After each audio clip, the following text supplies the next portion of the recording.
इस ज्ञान के मंदिर में एक बार पुनः आपका स्वागत करते हैं। आपका चल रहा था गणित सेकंड सेमेस्टर के प्रीवियस ईयर के और महत्वपूर्ण क्वेश्चन चल रहा था। इसी में आगे बढ़ाते हुए चल रहे हैं। पहला आज का जो क्वेश्चन है वो है 3 के पावर 3 तथा 2 के पावर 3 का मासापा क्या होगा, महत्तम समापवर्तक क्या होगा। तो मासा बताए थे मैं, वह बड़ी से बड़ी संख्या जो दी गई संख्याओं में भाग देने पे क्या होती है, पूर्णतः विभक्त हो जाती है, उसी को क्या कहा जाता है, मासा कहा जाता है। मासा का मतलब होता है कॉमन फैक्टर, मतलब दोनों में क्या हो, कॉमन हो। तो 3 के पावर 3, 3 के पावर 3 का मतलब होता है, 3 के पावर 3 का मतलब 3 गुणे 3 गुणे 3। और 2 के पावर 3 का मतलब होता है, 2 के पावर 3 का मतलब 2 गुणे 2 गुणे 2। तो इसमें कुछ कॉमन तो है नहीं। जब कॉमन कुछ नहीं रहता है तो मासा कितना होता है, मासा 1 होता है। इसका मतलब कौन सा ऑप्शन सही है, पहला ऑप्शन आपका सही है। जब कोई कॉमन फैक्टर नहीं होता है तो मासा कितना माना जाता है, 1 माना जाता है। या ये कह दे दो अभाज्य संख्याओं का मासा क्या होता है, तो 2 अभाज्य संख्याओं का भी मासा कितना होता है, 1 होता है। चलिए नेक्स्ट क्वेश्चन है। नेक्स्ट क्वेश्चन 110 के अपवर्तक हैं। मैंने अपवर्त और अपवर्तक आपको दोनों बताया था। अपवर्त क्या होता है, मल्टीपल। इसका मतलब अगर 5 के अपवर्त कह दे, 5 के अपवर्त, तो ये 5, 10, 15 ये अपवर्त अपवर्त होते हैं। अपवर्तक अगर 5 का कह दे तो किन संख्याओं से 5 कट रहा है वही उसका क्या होता है, अपवर्तक होता है। तो अगर 5 का अपवर्तक कहे तो 1 होगा और 5 होगा, और किसी से 5 नहीं कटेगा। ऐसे यहाँ कह रहा है 110 के अपवर्तक, 110 किन किन संख्याओं से कटेगा। तो आइए देखते हैं। जैसे जो पहला ऑप्शन है, एक, 1 से तो सभी संख्याएं कटती हैं। 2, 2 से भी आपका 110 कटेगा, 5 से भी कटेगा। इसमें देखिए 10 नहीं है, 10 भी क्या है, 110 के अपवर्तक हैं। 10 ना दे के 11 दिया है, 55 दिया है और 110 स्वयं है। दूसरे ऑप्शन में 20 से नहीं कटेगा 110, इसलिए ये इसके अपवर्तक नहीं है। ये तीसरा जो ऑप्शन है ये इसका क्या दिया है, अपवर्त दिया है, अपवर्तक नहीं दिया है। तो इसका मतलब कौन सा सही है, पहला ऑप्शन इसमें भी आपका सही है। अगर 10 भी रहता तो 10 भी आप इसको ऐड करते, अगर नहीं है तो जो भी लिखा गया है ये 110 के अपवर्तक हैं। चलिए नेक्स्ट क्वेश्चन। नेक्स्ट क्वेश्चन कह रहा है एक त्रिभुज का क्षेत्रफल 64 सेंटीमीटर स्क्वायर है, 64 सेंटीमीटर स्क्वायर है। कोई त्रिभुज है जिसका क्षेत्रफल 64 सेंटीमीटर स्क्वायर है। यदि इसकी ऊंचाई कितना है, 16 सेंटीमीटर हो तो त्रिभुज का आधार ज्ञात कीजिए। बताए थे कोई भी त्रिभुज हो, त्रिभुज का अगर आधार दिया हो और ऊंचाई दिया हो तो त्रिभुज का क्षेत्रफल होता है, त्रिभुज का क्षेत्रफल बराबर होता है 1/2 आधार गुणे ऊंचाई। कोई भी त्रिभुज हो, अगर आधार दिया है, ऊंचाई दिया है, तो त्रिभुज का क्षेत्रफल बराबर होता है 1/2 आधार गुणे ऊंचाई। इसी पे रख दीजिए। तो इसमें क्षेत्रफल दिया है, कितना दिया है, 64 बराबर 1/2 गुणे ऊंचाई कितना दिया है, ऊंचाई दिया है 16 गुणे आधार। आधार आपको निकालना। 2 को ट्रांसफर करोगे यहाँ भाग में, यहाँ आके क्या हो जाएगा, गुणे में 64 गुणे 2 बटे 16, यहाँ गुणे में इधर आके क्या हो जाएगा, भाग में बराबर आ जाएगा आधार। 16 चौके 64, 4 दूनी 8 सेंटीमीटर। तो इसका क्या आया, इसका आधार का जो आधार आया वो कितना आया, 8 सेंटीमीटर। इसका मतलब कौन सा ऑप्शन सही है, तीसरा ऑप्शन सही है। अगर कोई भी त्रिभुज हो आधार दिया ऊंचाई तो होता है त्रिभुज का क्षेत्रफल 1/2 आधार गुणे ऊंचाई। चलिए नेक्स्ट क्वेश्चन क्या कह रहा है, कह रहा 2x ब्रैकेट में 5x - y का सरलतम रूप। इसका मतलब ब्रैकेट सिर्फ लगा है, ब्रैकेट को आप क्या कर देंगे, खोल देंगे। तो खोलने पे 2x का इसमें अगर होगा तो हो जाएगा 2 5 10x स्क्वायर माइनस 2x का y में गुणा करोगे तो 2x y। यही आपका इसका क्या होगा, सरलतम रूप होगा। इससे छोटा रूप अब नहीं हो सकता है। तो आपका कौन सा ऑप्शन सही है, 10x स्क्वायर माइनस 2xy। इसका मतलब पहला ऑप्शन आपका सही है। चलिए नेक्स्ट क्वेश्चन। नेक्स्ट क्वेश्चन एक आ रहा, एक संख्या तथा उसके व्युत्क्रम, एक संख्या तथा उसके व्युत्क्रम को जोड़ने पर 5/2 प्राप्त होता है, वह संख्या क्या है। इसको ऑप्शन से भी चेक करके लगा सकते हो और वैसे आप सॉल्व करके भी लगा सकते। अगर ऑप्शन से लगाना चाहते हो तो 2/5 है ही पहला ऑप्शन। इसका व्युत्क्रम रिसाइप्रोकल की बात कर रहा है, 5/2 कह रहा है। दोनों को जोड़ने पर अगर आपका क्या रहा, 5/2 आ रहा तो आपका क्या है, सही है। 5 दूना 10, 5 से काटोगे 5 दूना 2 दूनी 4 प्लस 2 5 5 25, ये आ जा रहा 29/10। ये आपका नहीं ऑप्शन, ये आपका क्या है, गलत है। दूसरा ऑप्शन चेक करिए, 5/2 प्लस इसका व्युत्क्रम 2/5 जोड़ोगे तब भी वही आएगा, 29/10 ही आएगा। ये भी आपका क्या है, गलत है। 5 है, 5 और इसका उल्टा 1/5, 5 5 25 1 26/25 आ रहा है। इसका मतलब ये भी आपका गलत है। यही आपका क्या है, सही है। कैसे, 2 प्लस 2 का उल्टा 1/2 जोड़ोगे 2 दूनी 4 प्लस 1/2 कितना आ जाएगा, 5/2। तो आपका ऑप्शन कौन सा सही है, 2 आपका सही है। 2 और उसका व्युत्क्रम करोगे तब उसका मान कितना आ जाएगा, 5/2। हल करना चाहते हो तो माना हुआ संख्या क्या है, माना संख्या x है। x का व्युत्क्रम, x का व्युत्क्रम 1/x, दोनों का योग कितना दिया है, 5/2। लघुत्तम ले लीजिए तो हो जाएगा x स्क्वायर प्लस 1/x बराबर 5/2। तिरछा गुणा कर दीजिए, हो जाएगा 2x स्क्वायर प्लस 2 बराबर 5x। इसको इधर कर दीजिए, 2x square minus 5x plus 2 बराबर 0। ये कौन सा समीकरण हो गया, द्विघात समीकरण हो गया। द्विघात समीकरण, इसको तोड़ दीजिए तो हो जाएगा 2x square minus 4x minus x plus 2 बराबर 0। इसमें 2x कॉमन है तो हो जाएगा x माइनस 2, माइनस 1 कॉमन है तो x माइनस 2 बराबर 0। तो इसमें x माइनस 2 कॉमन है तो हो जाएगा एक ब्रैकेट में x माइनस 2, दूसरे में 2x माइनस 1 बराबर 0। तो x माइनस 2 बराबर 0, तो x बराबर कितना आ जाएगा, 2, जो आपका ऑप्शन दिया है।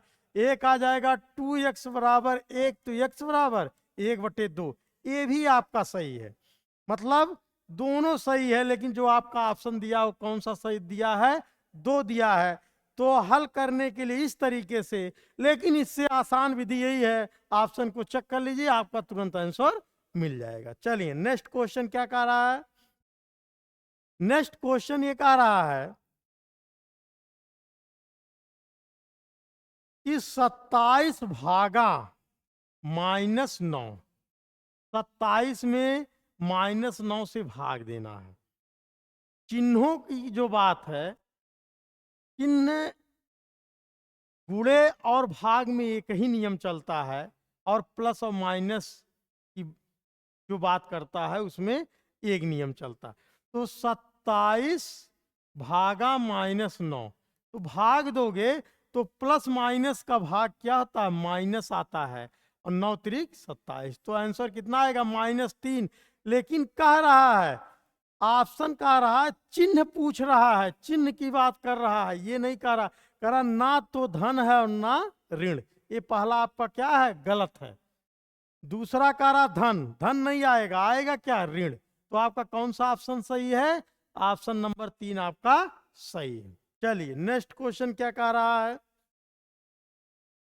दो क्रमागत विषम संख्याओं के बीच कितना अंतर होता है? बहुत बढ़िया सवाल है, कॉमन क्वेश्चन है ये।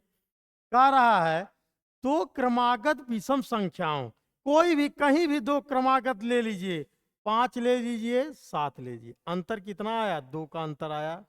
आप 25 ले लेंगे, 27 ले लेंगे, अंतर कितना का आएगा? 2 का।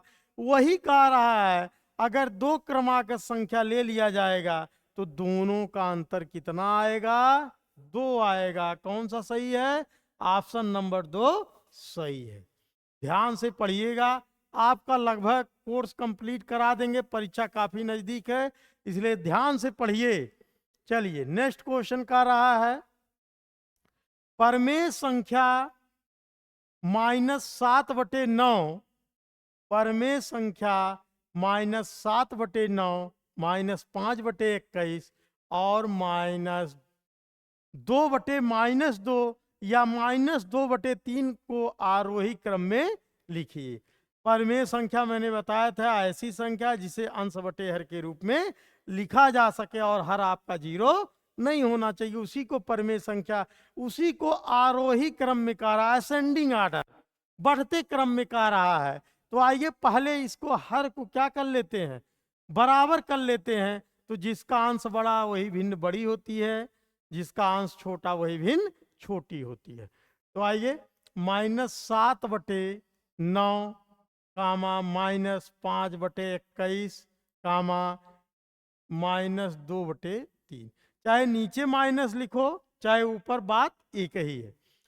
तीनों का एलसीएम ले लीजिए, 21, 9 और 3 का एलसीएम आप यहां जब लोगे 3, 9, 21 का आप 3 से काटोगे, 3 कम 3, 3 त्रिका 9, 3 सते 21, एक बार 3 से काटोगे, एक बार 7 से, 3 त्रिका 9, 9 साते 63, तो इसका एलसीएम कितना आया? 63। एलसीएम एक तरीके से आप और जल्दी निकाल सकते हो, बड़े के उठा के पहाड़ा पढ़ते चले जाइए, जो ये दोनों कट रहा वही उसका क्या हो जाएगा? एलसीएम हो जाएगा। क्यों? क्योंकि छोटी से छोटी संख्या की बात करता है, जो इन संख्याओं से भाग देने पे पूर्णता विभक्त होता है। तो जो सबसे बड़ा है उसी को आप उठा के पहाड़ा पढ़ते, जो छोटी संख्याएं जो कटे वही आपका क्या हो जाएगा? एलसीएम हो जाएगा। तो यहाँ आपका एलसीएम कितना आया? 63। 9 से भाग दोगे, 9 साते 63, 7 सते 49, -49 आया। 21 से 21 तिया 3 पचे 15, -15 आया। अब 3 से काटोगे, 3 दूना 21, 21 दूना 42, -42। अब ये आपका हो गया -49/63 कामा -15/63 कामा -42/63। इसको विस्तार रूप में लिख दिया गया। ये इसका मान है -15/63, इसका मान है -42/63, -2/3 का मान है। अब ऋणात्मक में जो संख्या बड़ी लगती है वास्तव में वो क्या होती है? छोटी होती है। तो ये कह रहा किस क्रम में? आरोही क्रम में। तो ये अब बताएगा कि कौन संख्या बड़ी है कौन छोटी है। तो आरोही क्रम में आपको लिखना, तो आरोही क्रम में सबसे छोटा पहले, तो सबसे छोटा कौन है? माइनस, ये मान ये नहीं ऑप्शन में रहेगा, ऑप्शन में ये रहेगा -7/9। उसके बाद किसका नंबर है? -42/63, ये मान किसका है? -2/3 का है। उसके बाद -5/21, ये इसका क्या हो गया? आरोही क्रम में इसको लिख दिया गया। आ गया समझ में दोस्तों? चले अगला जय। चलिए, कह रहा है प्लेटो का जन्म 429 ईसा पूर्व में हुआ था। ईसा पूर्व ईसवी के पहले, जैसे पूर्णांक होता है यहाँ सेम है, ये 0 है, यहाँ 1 है, 2 है, 3 है, ये -1, -2, -3, ये ईसवी है 0, इसी से पूर्व की बात कर रहा है। 429 ईसा पूर्व ईसवी के पहले की बात कर रहा है। 429 ईसा पूर्व में हुआ था तथा 348 ईसा पूर्व में दिवंगत हो गया, कितने वर्षों तक जीवित? दिवंगत का मतलब मृत्यु हो गई, तो कितने वर्षों तक जीवित रहे? आप क्या करोगी? घटा दोगी। घटा देंगे तो दोनों का अंतर देख लीजिए। तो 429 में से आप क्या करोगे? 348। लेकिन बड़ा कौन है? बड़ा ये है। ध्यान दीजिएगा, पूर्व की बात मैंने बताया ऋणात्मक, जो मैंने यहाँ ऋणात्मक बताया वही ईसा पूर्व की बात है। जो पूर्णांकों में ऋणात्मक जो संख्या बड़ी होती है वो वास्तव में छोटी होती है। वही सिस्टम यहाँ भी है। तो आप दोनों का अंतर देखेंगे तो 9 में से 8 गया 1 और 12 में से 4 गया 8, 81 वर्ष। वो कितने वर्ष जीवित रहे? 81 वर्ष। इसमें से ये घटाओगे तो चाहे ऊपर कर लीजिए चाहे नीचे, अंतर में ऋणात्मक आ रहा तो ऋणात्मक आप हटा दोगे। वही शो कर रहा है कि अभी जीरो के पहले की बात किया जा रहा है, जो ईस्वी 1 से शुरू हो रही है उसके पहले की बात किया जा रहा है। चलिए नेक्स्ट क्वेश्चन क्या कह रहा है?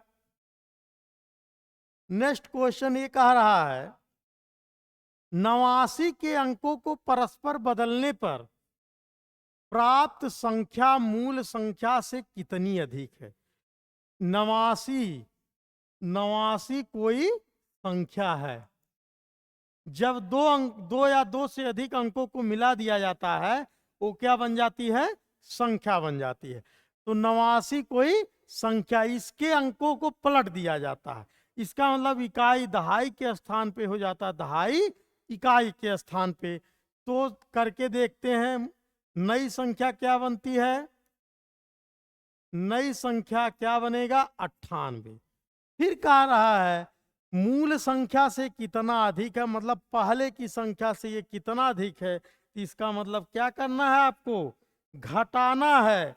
तो घटाओगे जब तो 98 में से 89 घटाओ, 89 1 8 1 9, तो कितने कितने का अंतर है? 9। 9 क्या है? अधिक है। मूल संख्या से नई संख्या कितना अधिक है? 9 वर्ष अधिक है। ये सब अति लघु क्वेश्चन में आते हैं, छोटे छोटे सवाल। तो गणित बहुत कठिन नहीं है, आप सिर्फ इसको प्रैक्टिस में लाइए, अभ्यास में लाइए और हमारे साथ जुड़ जाइए। आपका सब का सब कंप्लीट कराएंगे। किसी का भी बैक अब की बार आना नहीं चाहिए। चलिए नेक्स्ट क्वेश्चन है, कह रहा है एक साइकिल के पहिए की त्रिज्या कितना है? 21 सेंटीमीटर है। कह रहा 100 चक्कर लगाने में पहिया कितनी दूरी? एक साइकिल का इस तरीके से पहिया है, कह रहा इसकी त्रिज्या दिया है, कितना दिया है? 21 सेंटीमीटर। त्रिज्या कितना दिया है? 21 सेंटीमीटर। तो 100 चक्कर, एक चक्कर में पहले आप देखिए तो ये क्या है? वृत्त का, ये वृत्त का परिधि कहलाता है। तो जो चक्कर लगाया जाता है वो किस पे लगाया जाता है? वृत्त के परिधि पे लगाया जाता है। तो वृत्त की परिधि बराबर होती है, वृत्त की परिधि क्या होती है? 2 पाई आर। अगर क्षेत्रफल किया जाता है तो पाई आर स्क्वायर। इसी पे रख दीजिए 2 गुणे पाई का मान 22/7 गुणे आर का मान दिया है 21, 7 त्रिक 21, 3 दूना 6, 6 दूनी 12 के 2, 6 दूनी 12 1 13, 132 आपका आया। ये आया क्या? परिधि। लेकिन कह रहा ये एक चक्कर लगाने में, एक चक्कर में कितना दूरी? 132 सवाल सेंटीमीटर में चल रहा है। लेकिन कह रहा 100 चक्कर लगाने में, भाई एक चक्कर में इतना, 100 चक्कर में आप क्या करोगे? गुणा कर दोगे। तो 132 गुणे कितना हो जाएगा? 100 बराबर आ जाएगा 13,200 सेंटीमीटर। इतना दूरी वो चलेगा। 100 चक्कर में कितना दूरी चलेगा? 13,200 सेंटीमीटर की दूरी तय करेगा। आ गया समझ में? चलिए नेक्स्ट क्वेश्चन। नेक्स्ट क्वेश्चन एक आ रहा है, एक आयताकार मैदान का क्षेत्रफल 0.75 हेक्टेयर है। अगर आप वैसे जल्दी में लगा तो गलत हो जाएगा। ये हेक्टेयर किया है, 1 हेक्टेयर में 100 एयर होता है और 1 हेक्टेयर बराबर होता है, 1 हेक्टेयर बराबर इकाई, दहाई, सैकड़ा, हजार, 10,000 वर्ग मीटर होता है। 1 हेक्टेयर ये यूनिट है, 1 हेक्टेयर में कितना होता है? 10,000 वर्ग मीटर होता है। फिर कह रहा है यदि इस मैदान की एक भुजा 250 मीटर हो तो दूसरी भुजा। आयत की बात कर रहा है, आयत में लंबाई और चौड़ाई होते हैं, मान लीजिए उसी को कह रहा है एक भुजा दिया है और ये क्षेत्रफल दिया है। तो आयत का क्षेत्रफल, पहले तो आप इसको हेक्टेयर को वर्ग मीटर में क्षेत्रफल में बदल लेते हैं। 1 हेक्टेयर में 10,000 वर्ग मीटर, तो 0.75 हेक्टेयर बराबर हो जाएगा 0.75 गुणे 10,000। ये बराबर कितना आ जाएगा? 75 करके 7500 वर्ग मीटर। ये क्षेत्रफल हो गया। अब आयत का क्षेत्रफल बराबर क्या होता है? आयत का क्षेत्रफल बराबर लंबाई गुणे चौड़ाई, या पहली भुजा गुणे दूसरी भुजा भी कह सकते हो। तो 7500 बराबर एक भुजा दिया है 250 गुणे दूसरी भुजा, इसको मान लीजिए दूसरी भुजा 250 कहाँ आ जाएगा? नीचे आ जाएगा, हो जाएगा दूसरी भुजा बराबर 7500 बटे 250। एक जीरो कैंसिल, 25 तिया 75, कितना आ गया? 30 मीटर। दूसरी भुजा कितना आ गया? 30 मीटर आया। तो अगर इस तरीके से हेक्टेयर में दिया है तो फिर इसको आप क्या करोगे? वर्ग मीटर में बदल लोगे। फिर आयत का क्षेत्रफल बराबर पहली भुजा गुणे दूसरी भुजा, या लंबाई गुणे चौड़ाई भी कह लोगे। तो दूसरी भुजा कितना आ जाएगा? ये 2 नंबर का सवाल है, प्रीवियस ईयर में आया हुआ क्वेश्चन। इस तरीके से कई बार क्वेश्चन आया हुआ है। चलिए नेक्स्ट क्वेश्चन। नेक्स्ट क्वेश्चन एक आ रहा है, यक्स गुणे वाई माइनस जेड बराबर है x y minus x z को सत्यापित कीजिए। सत्यापन मतलब लेफ्ट हैंड साइड क्या करना है? Left hand side right hand side के इक्वल कराना है। लेकिन यक्स और वाई और जेड का मान दिया है कितना दिया है? यक्स बराबर दिया है 2/3, वाई बराबर दिया है 5/2 और जेड बराबर दिया है -3/2। तो लेफ्ट हैंड साइड को उठा लीजिए। लेफ्ट हैंड साइड यक्स का मान रखिए 2/3 गुणे वाई का मान 5/2, माइनस पहले से एक माइनस है तो कितना हो जाएगा? प्लस हो जाएगा 3/2। तो हर बराबर है, डायरेक्ट जोड़ लेते हैं, 5 3 8। तो 2/3 गुणे 8/2, 2 2 काट दीजिए, कितना आया? 8/3। क्या लेफ्ट हैंड साइड में 8/3 आ रहा? अगर राइट हैंड साइड में भी आपका 8/3 आ रहा है तो यही कह रहा, सत्यापित कीजिए। तो आइए राइट हैंड साइड को उठा लेते हैं। कह रहा है यक्स वाई, यक्स का मान 2/3, वाई का मान 5/2। फिर कह रहा माइनस यक्स का मान कितना दिया है? 2/3, 2/3 गुणे माइनस जेड का मान दिया है -3/2। तो 2 2 क्या हो जाएगा? कैंसिल हो जाएगा, 3 3 कैंसिल हो जाएगा। तो -1 माइनस, ये -1 है तो माइनस माइनस का क्या हो जाएगा? +1 हो जाएगा। तो 2 2 कैंसिल कर दो, तो 5/3 + 1।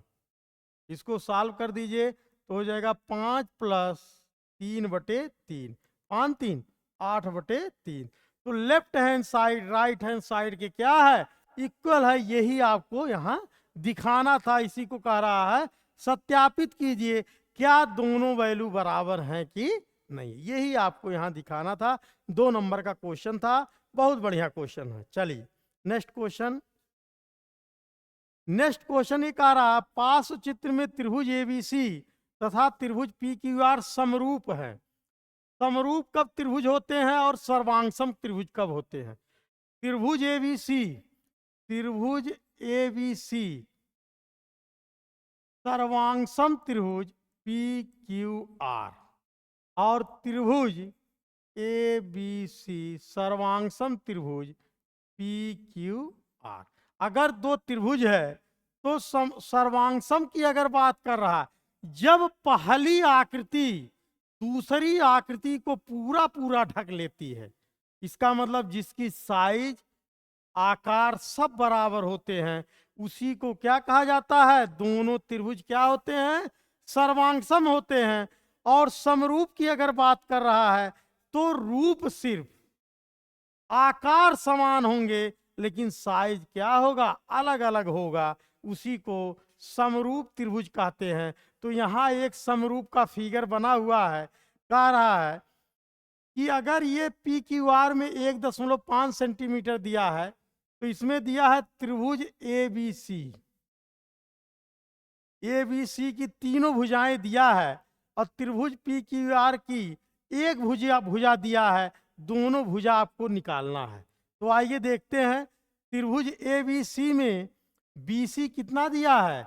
बी सी बराबर दिया है 3 सेंटीमीटर और त्रिभुज पी क्यू आर में क्यू आर कितना दिया है? 1.5 सेंटीमीटर। तो आप देख रहे हो दोनों में क्या अनुपात है, तो पहले अनुपात देख लेते हैं।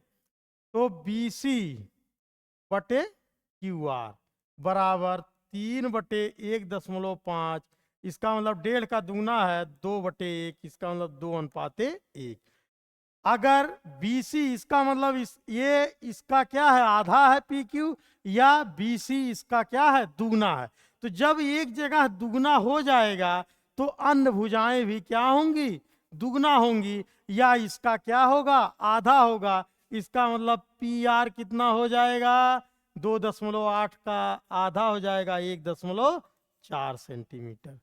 और AB का आधा क्या होगा? PQ। PQ बराबर हो जाए 2 है तो 1 सेंटीमीटर। यही पूछ रहा है कि इसकी दूसरी जो अन्य भुजाएं हैं वो कितना कितना होगा।